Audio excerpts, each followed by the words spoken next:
Back in 2010, Fireflame Games released Dungeon Raid for the iPhone, a charming little turn-based strategy game with an addictive twist on the match 3 formula.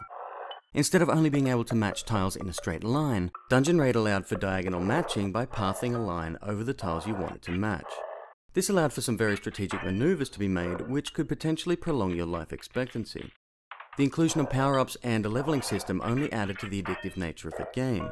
Sadly, over the years, Fireflame chose not to update the game, and consequently, it was overshadowed by a few quick and dirty clones that failed to capture the essence of what made the original so great. Enter 10 Foiled Hats, a small dev team based in Germany. They took the core gameplay elements that made Dungeon Raid so wonderful and updated it for modern day devices, with the end result being Darkin.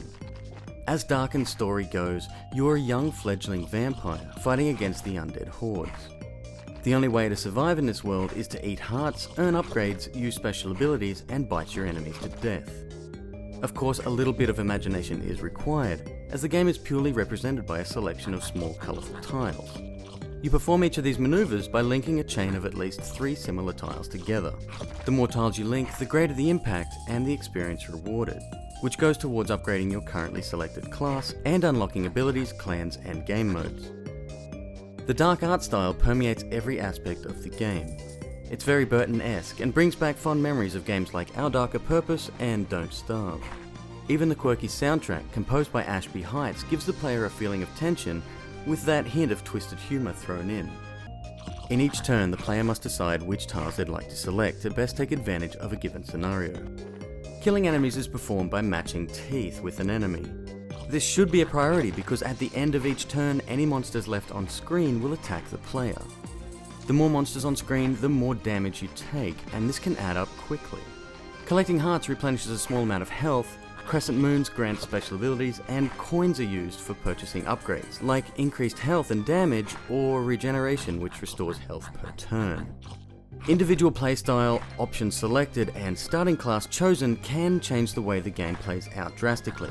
Whichever way you choose to play the game, careful planning is a must. Not paying attention or trying to speed through the game will most certainly result in your early demise. In addition to standard enemies in play, you'll occasionally come across a boss monster. These generally have greater health and damage output. In addition, each comes with a special ability, ranging from the benign, like only being able to be killed if attacked from a certain direction, to the outright dastardly, like turning other enemies into stronger creatures. To counteract these boss monsters, the player has quite a few tools at their disposal that can drastically turn the tables in a fix. There's options for health regeneration and damage mitigation, and abilities that allow the player to swap all tiles of a certain type into something else. These can be combined. For example, if low on health, the player might opt to change all teeth tiles into coins, and then all coins into hearts. About the only recommendation I have for 10 Foiled Hats would be to change the undo mechanic. At the moment, you need to step back through each path one junction at a time. This does seem a little bit jarring, especially at higher levels, where having that one extra tile in a chain could mean the difference between surviving or dying. It is a small gripe, but it would be nice to be able to go back to any point in a chain if needed without stepping through all of the tiles previously selected.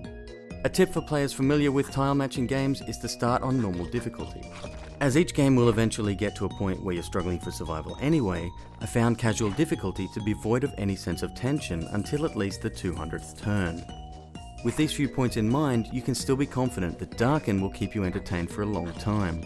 With the addictiveness and charm of games like 10 Million, seemingly endless replayability, and a $3 price tag, Darkin is a must-have for any strategy, match 3 or puzzle fans.